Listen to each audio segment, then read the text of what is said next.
On April 11th, a crucial seeding battle in the Western Conference of the NBA regular season took place. Two formidable teams, the Minnesota Timberwolves and the Memphis Grizzlies, met in a head-to-head showdown, both sparing no effort in their pursuit of the precious opportunity to directly advance to the playoffs.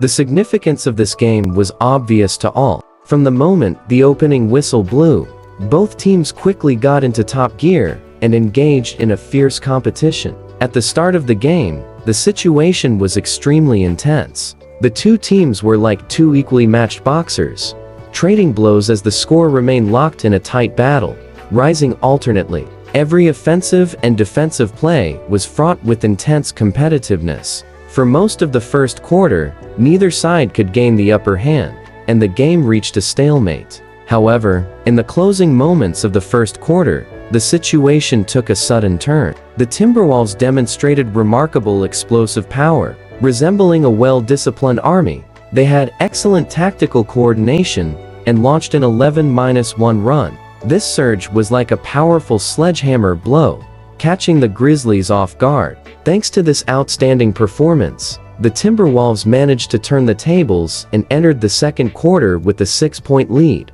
full of confidence. In the second quarter, the Grizzlies, playing on their home court, showed a strong momentum of resurgence. It was as if their fighting spirit had been ignited, and they unleashed all their offensive firepower. Desmond Bane was like a celestial being descending to the court in this quarter. He took 7 shots and astonishingly made all of them, scoring 19 points single-handedly. His outstanding performance greatly boosted the team's morale and also drove the offensive rhythm of the entire Grizzlies squad. Led by Bane, the Grizzlies were in sizzling form, shooting at an impressive 75% and racking up 41 points. In contrast, the Timberwolves seemed overwhelmed on the defensive end in this quarter, and their offensive efficiency also took a dip. In the end, the Grizzlies outscored the Timberwolves by 11 points in the quarter, successfully took the lead, and ended the first half with a 5-point advantage. The locker room was filled with their confident atmosphere. After the halftime break, the Timberwolves, like a lion awakening from its slumber, suddenly exerted their strength. The team's cornerstone, Anthony Edwards, was in an outstanding form. In this quarter, his shooting touch was as scorching as steel fresh out of the smelter. He made all 5 of his shots efficiently, scoring 18 points, and also delivering 3 exquisite assists. He darted around the court like a phantom, proficient in driving to the basket, shooting, and passing, leaving the Grizzlies defenders struggling to keep up. Meanwhile, Julius Randle and Rudy Gobert also performed brilliantly in the paint. The two coordinated seamlessly and scored a combined 23 points. The entire Timberwolves team demonstrated extremely high offensive efficiency in this quarter, missing only 3 shots and pouring in a staggering 52 points with an astonishing shooting percentage of over 85%. Under the fierce offensive onslaught of the Timberwolves, the Grizzlies lost their composure. They made frequent mistakes on the offensive end and had numerous vulnerabilities on the defensive end. They were outscored by 27 points in the quarter and entered the final quarter trailing 9-7-1-1-9 with a substantial 22-point deficit. The atmosphere in the Grizzlies' locker room at this moment was oppressively tense. In the final quarter, the Grizzlies showed tenacious fighting spirit. Clearly, they were not willing to accept defeat without a fight. Led by their team's key player,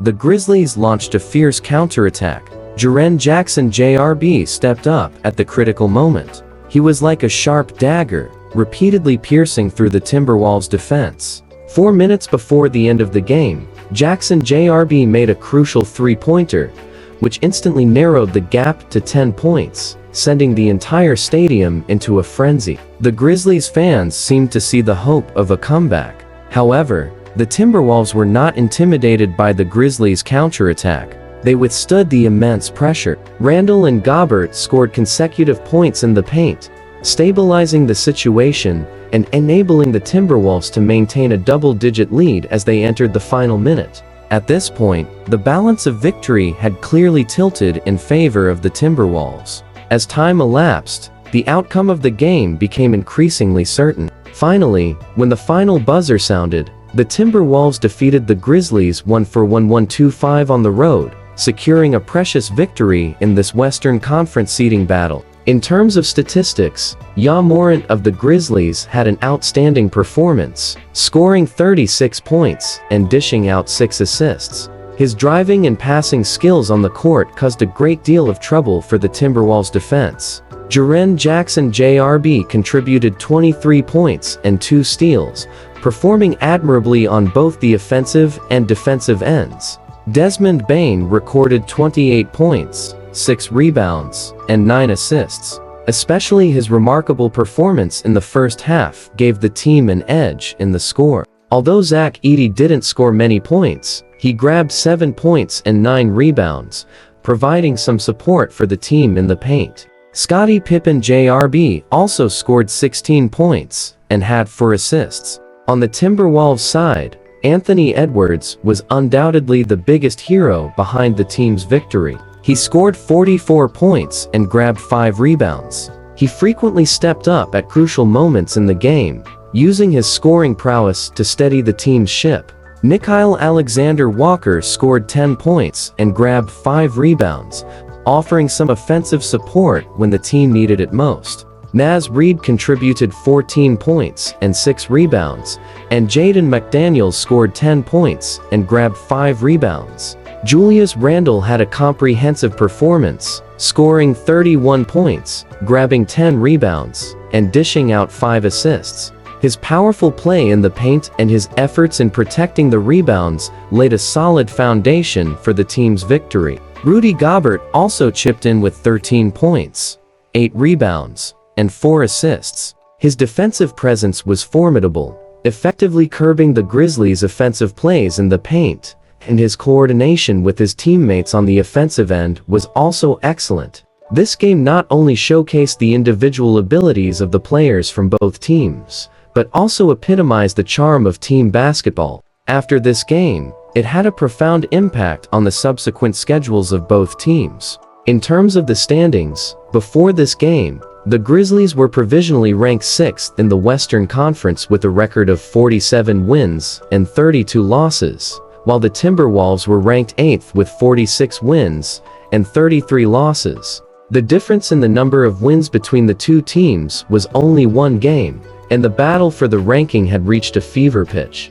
Now that the Timberwolves had won, the records of the two teams became identical. Due to complex factors such as their head-to-head records, the Grizzlies dropped to 7th in the Western Conference, and the Timberwolves rose to 8th. For the Timberwolves, their upcoming schedule is relatively more lenient. They will face the Brooklyn Nets and the Utah Jazz next. These two teams have already started tanking for the draft pick.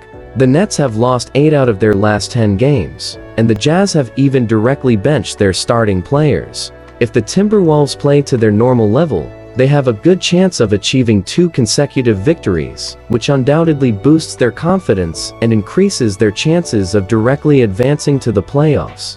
In contrast, the Grizzlies will have to take on the Denver Nuggets and the Dallas Mavericks. The Nuggets are firmly in a strong position, and Nikola Jokic, along with his teammates, will surely go all out. The Mavericks are still struggling hard for a spot in the play-in tournament. This poses a huge challenge for the Grizzlies. They must go all out, otherwise, they are highly likely to suffer consecutive losses and fall into a more disadvantageous position in the race for a playoff berth. In terms of player performance evaluation, Anthony Edwards of the Timberwolves was undoubtedly the key figure in the team's victory. He scored 44 points throughout the game, and his outburst in the third quarter was truly dominant. He made all 5 of his shots and scored 18 points. Whether it was his long-range three-pointers or his driving layups, he kept the Grizzlies' defenders constantly on the move. His excellent performance not only demonstrated his extraordinary individual ability,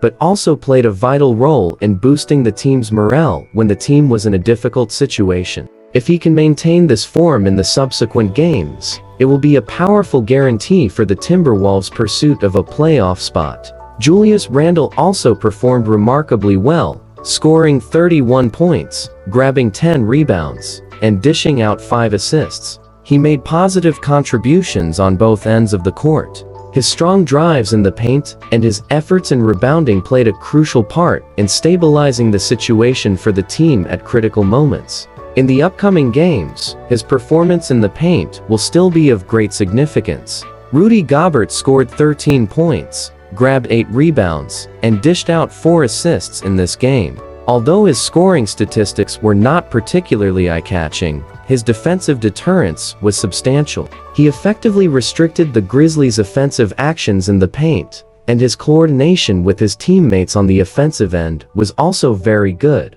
In the following games, his shot-blocking ability and his ability to draw defensive attention in the paint will remain essential components of the Timberwolves' gameplay. Although Ja Morant of the Grizzlies scored 36 points and dished out 6 assists, his efforts seemed insufficient to lead the team to victory on his own. When facing the tough defense of the Timberwolves, his offensive efficiency declined at certain times, and when the team was overwhelmed by the Timberwolves in the third quarter, he failed to lead the team to regain its composure in a timely manner. However, his driving ability and passing vision shown in the game are still important assets for the Grizzlies' offense. In the subsequent games, if the Grizzlies want to achieve good results, Morant must maintain a high level of offensive output and better involve his teammates. Desmond Bane had a stunning performance in the first half, making all 7 of his shots in a single quarter and scoring 19 points. He contributed 28 points, 6 rebounds, and 9 assists throughout the game. But in the second half, as the Timberwolves increased their defensive intensity, his offensive options were somewhat limited.